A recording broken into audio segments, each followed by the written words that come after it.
Today we are going to be learning about solving quadratics. So there are several ways to solve a quadratic function. There's graphing, factoring, the square root, completing the square, and the quadratic formula. The completing the square and quadratic formula you'll be looking into next year in Math 2. But for now we're just going to focus on graphing, factoring, and then using the square root. So there's different types of solutions. And our solutions we call our roots. Sometimes you might see them as zeros as well. So if there are two x-intercepts, then you're going to have two roots. If there's one x-intercept, you're going to have one root. And then if there's no x-intercept, so if it does not hit the x-axis, there's going to be no real solutions. But there are solutions, just they're not real numbers. So you'll look more into that in Math 2 as well. So let's look at our first method, graphing. So you already looked into graphing quadratics our last couple lessons. Now we want to solve them by graphing. So again, your x-intercepts are your roots. So we need to graph it to see where it hits our x-axis, and then that's going to be our solutions. So you can utilize your calculator now. So here's the different steps in your calculator to use. You can find the vertex or find the zeros, which here we need to be finding the zeros. So we're going to type this equation into your calculator, into the y equals. You're going to hit second trace, and then you're going to go down to 2 where it says 0. Then it's going to ask you for the left bound, and then so you're going to want to have your cursor to the left of the 0. So above it or below it. So whatever's on the left side. And then you're going to hit enter, then move your cursor to the right side of it. Press enter, enter one more time, and it will give you the coordinate. So for this example, I'm going to pull up Desmos to use. Okay, now we're on Desmos. So we're going to type this in. So we have x squared minus 3x minus 10. And it's going to graph it for us. So I'm just zooming out to see the whole function here.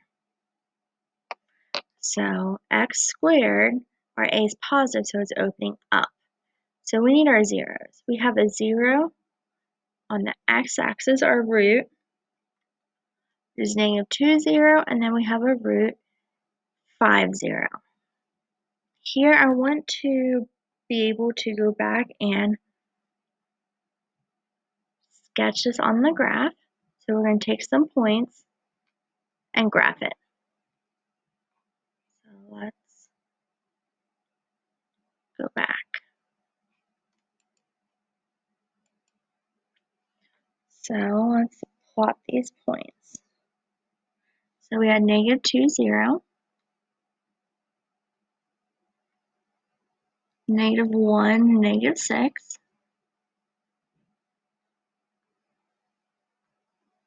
we have 0, -10,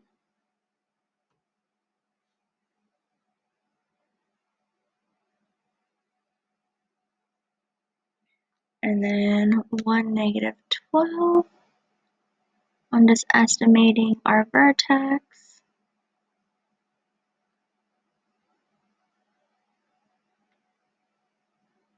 Oops.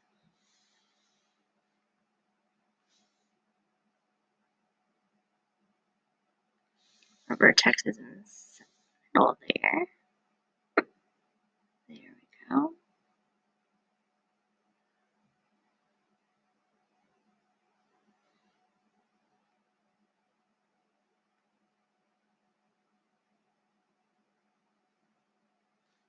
And then the graph continues on, connect it which this is going to be a really sloppy use, so I apologize. It's a lot easier to do it on paper. So there's our parabola. So where it crosses our x-axis is our solution. So we have x to equal -2 and x to equal 5. We got that by utilizing that calculator.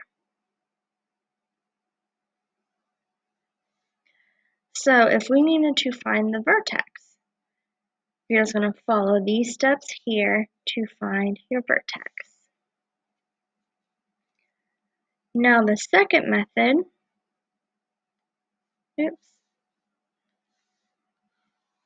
is square root. So if the quadratic equation involves a square and a constant, so you cannot have any terms with a degree of 1. So you can't have an x by itself. You can have x squared but no x. What you're going to do is move the square to one side of the equation and a constant to the other, and take the square root of both sides. So let's look at this. We have x squared minus 16 equals 0. We have our square and a constant. There's no x term. So we can use the square root. We're going to do the opposite and add 16 to both sides. It cancels. We bring down x squared equals 16. And this is nice, because to undo a square, you take the square root. So it cancels, so you're left with x to equal. When you take the square root of 16, you're going to have two answers. You're going to have the positive root, so x equals 4, and the negative root, x equals -4. Remember, 4 times 4 gives you 16, and -4 times -4 gives you 16. That's why there's two roots here. So that is our answer. Now, here, this is in our vertex form. So if it's in vertex form, we can solve it by the square root. So we want all the constants on one side. So we're going to add 14, the loose number there. It's going to cancel, bring down everything on the left.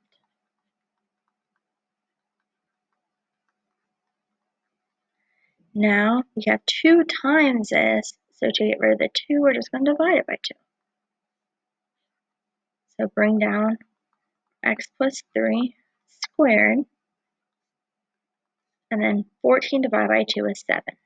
Now we need to get rid of this square. We can take the square root.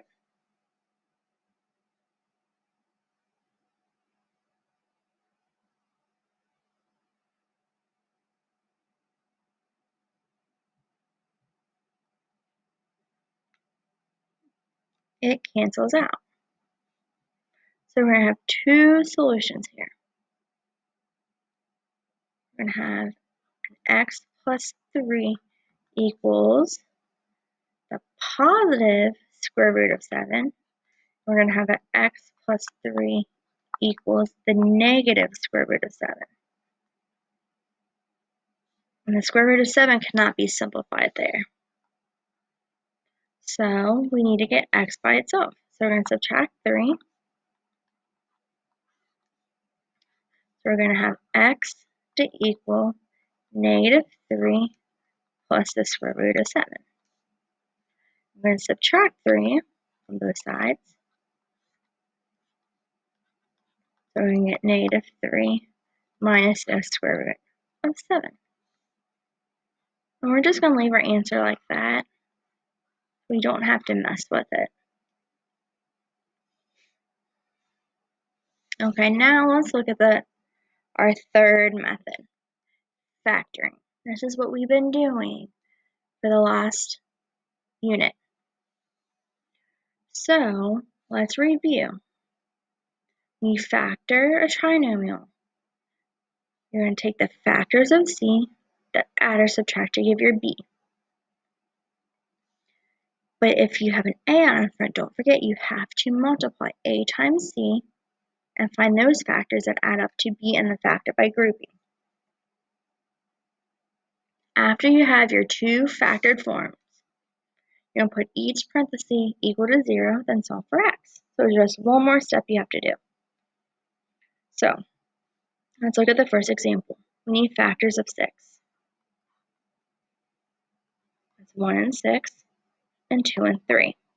What combination can we add or subtract these to get us a positive 5? 2 plus 3. So we're going to factor it. So our first parenthesis is going to be x plus 2. Our second parenthesis is going to be x plus 3. Put it equal to 0. Now take each parenthesis, set it equal to 0.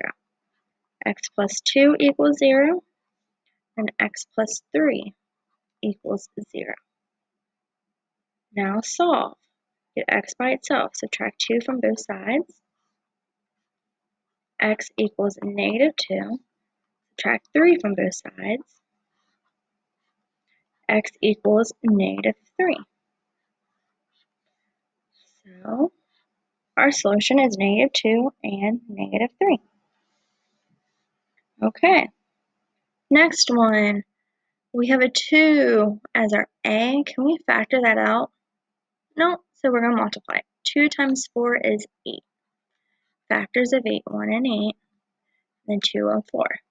What combination can you add or subtract these to get you a positive 9? 1 and 8, so rewrite it. 2x squared plus 1x plus 8x plus 4. And factor by grouping. Greatest common factor in the first two terms, x, for 2x plus 1. Greatest common factor in the second two terms, or last two terms, is a positive 2. No. A positive 4. So we get 2x plus 1. So we're going to have a binomial of x plus 4, and then binomial of 2x plus 1. Put both of these equal to 0. X plus 4 equals 0, and 2x plus 1 equals 0. We're going to subtract 4 from both sides, so x equals negative 4. Subtract 1 from both sides, so we get 2x equals negative 1. Divide both sides by 2, so x equals negative 1 half.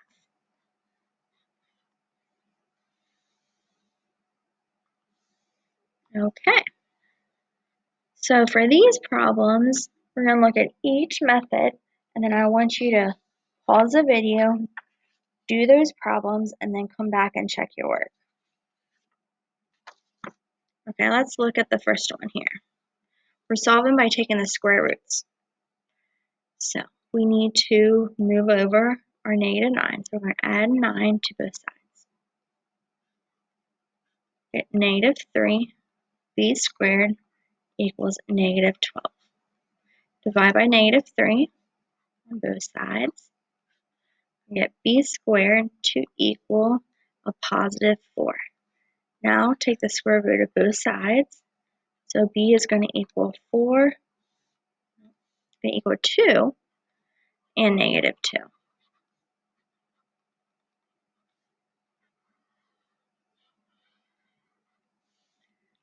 Next one, subtract 1 from both sides. 9n squared equals 45. Divide both sides by 9. N squared equals 5. Take the square root of both sides. So n is going to equal the positive and negative of the square root of 5.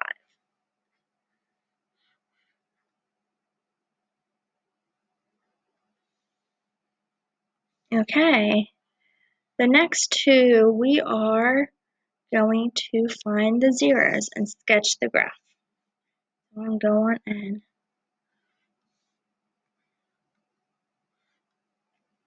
So utilizing your calculator. I'm going to go back to Desmos and type in our formula. negative x squared plus 4x minus 2. And I'm going to zoom in. And then here are our coordinates. So where it crosses the x-axis is going to be 0.586 and 3.414.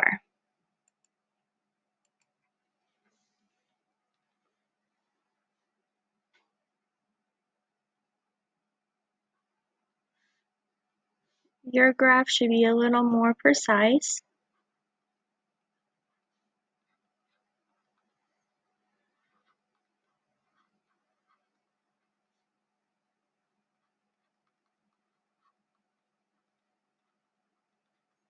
The next one, we have 2x squared plus 4x plus 1.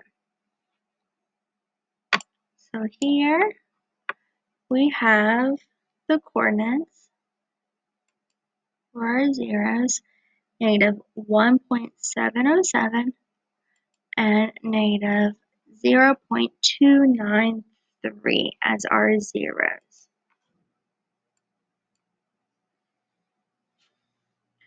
So your sketch should be a little more accurate than mine.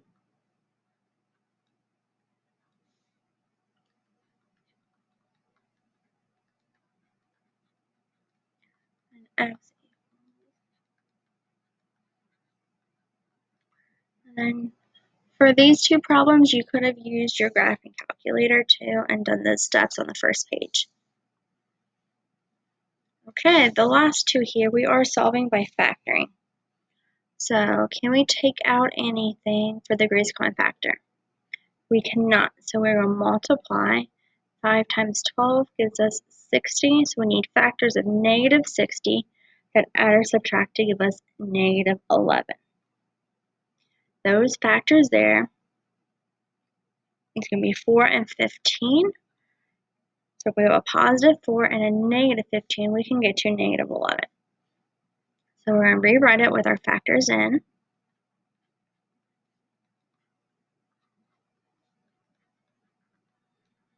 Factor by grouping. Greatest common factor is x. We're left with 5x plus 4. Our greatest common factor here is negative 3. We're left with 5x plus 4.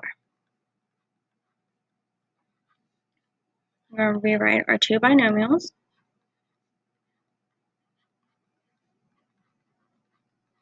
And then put each binomial equal to 0.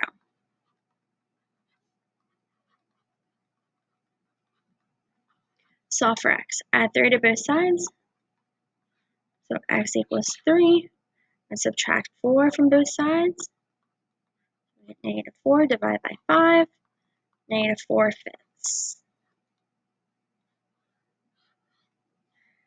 The last one here. When you find factors of 10, add or subtract to give you negative 3. That's going to be a positive 2 and a negative 5. So we're going to get p plus 2 and a p minus 5 as our two factors. Put each factor equal to 0. And then solve. Subtract 2 from both sides, so p equals negative 2. Add 5 to both sides, so p equals 5. Okay, the last thing we're going to look at today is word problems. You're going to be seeing a lot of word problems on the EOC, so we need to understand them. So Jason jumps off of a cliff into the ocean in Jamaica while vacationing with some friends. His height as a function of time could be modeled as a function of h of t equals negative 16t squared plus 16t plus 480, where t is time in seconds and h is height in feet. So, word problems make a lot more sense if you draw a picture. So he's on a cliff. He's jumping off the cliff.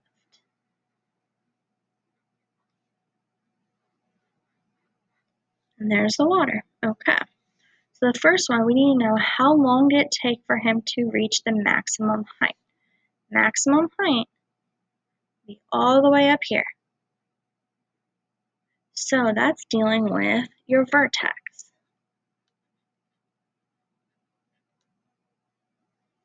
So if we need how long, that's going to be time, so that's our x value there. So we can type this into our calculator to find our vertex, or we can do the math with it. I'm just going to do the math. So vertex, if we're finding the time, that's going to be your x value. So x is equal to negative b over 2a. That's also your axis of symmetry. So negative b, which we're going to have negative 16, over 2 times a, which is negative 16. Your negative 16s cancel out, so you're left with 1/2. So 1/2, if we're talking about time, is 1/2 of a second, or 0.5 seconds. Next one's asking what's the highest point he reaches. Again, that is dealing with your vertex, but now we're going to deal with our y value of a vertex.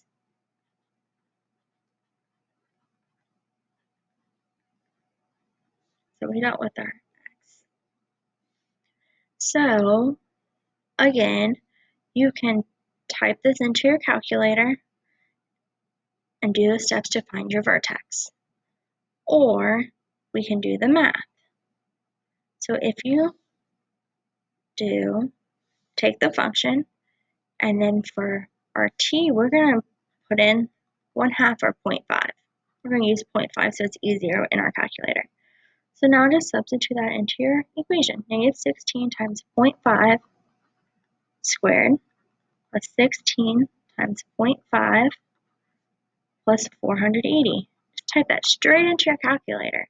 You're going to get 484 feet.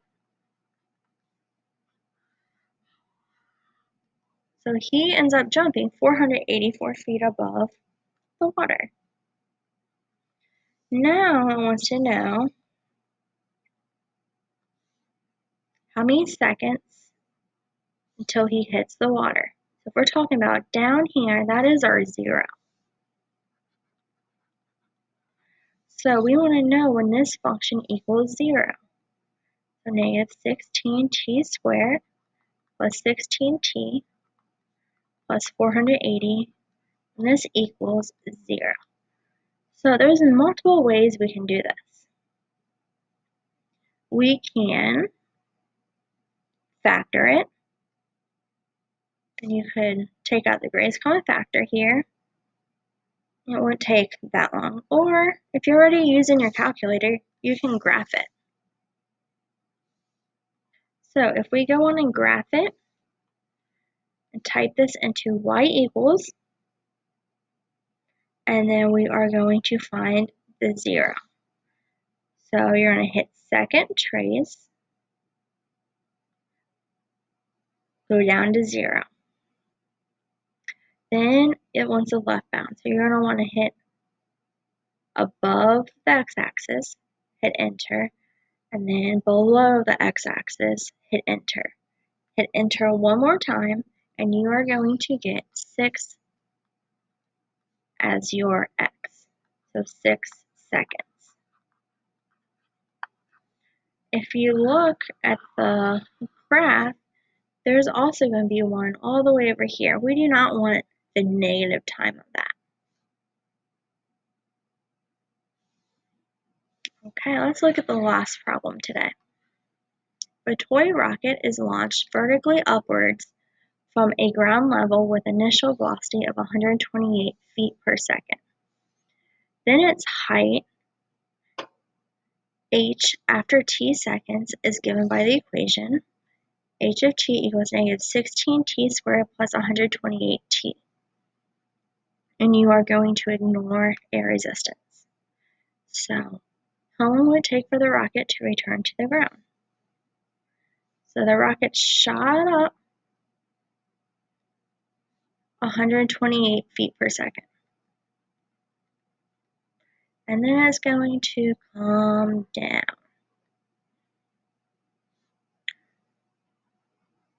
So we need to know how long until it returns to the ground. So we need to find the 0 here. So we have the function negative 16 t squared plus 128 t.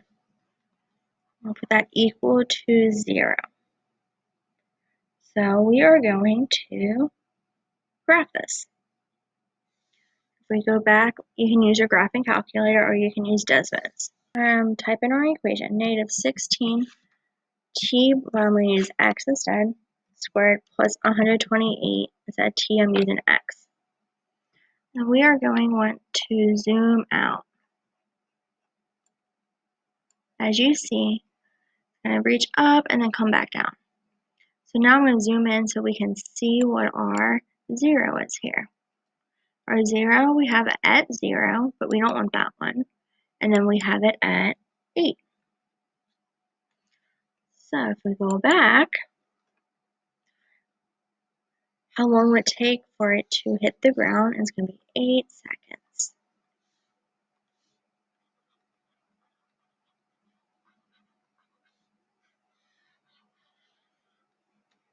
Okay, the next one. After how many seconds will the rocket be at 112 feet? So I'm going to do this one by hand. So we know how many seconds after it's 112 feet. So we're going to put the equation equal to 112. So we have negative 16 t squared plus 128t equals 112.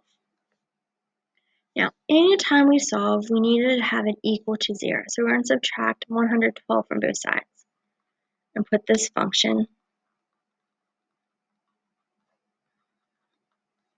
equal to 0. Now we can factor it. We have a greatest common factor.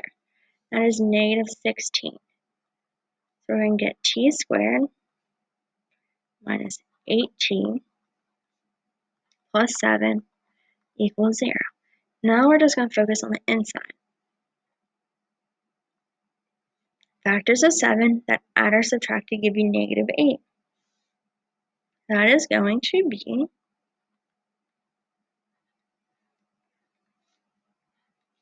7 and 1. To get to negative 8, they both have to be negative. We'll put both of those equal to 0.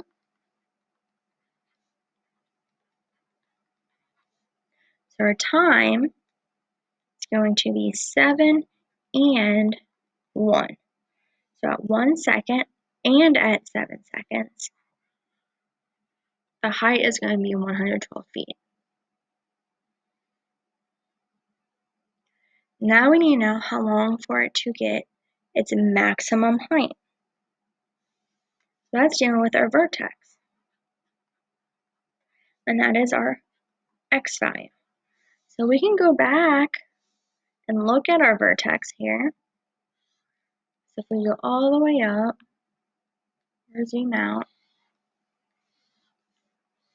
way up here,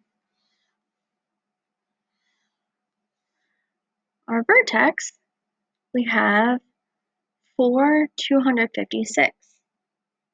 So x is 4,256 is our y. So 4 is dealing with time, and 256 is dealing with feet.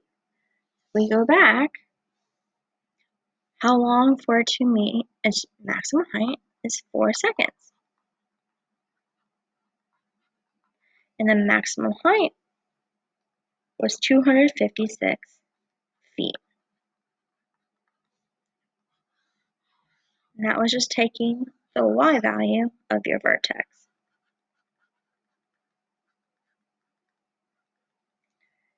So that is your lesson today. If you have any questions, please reach out.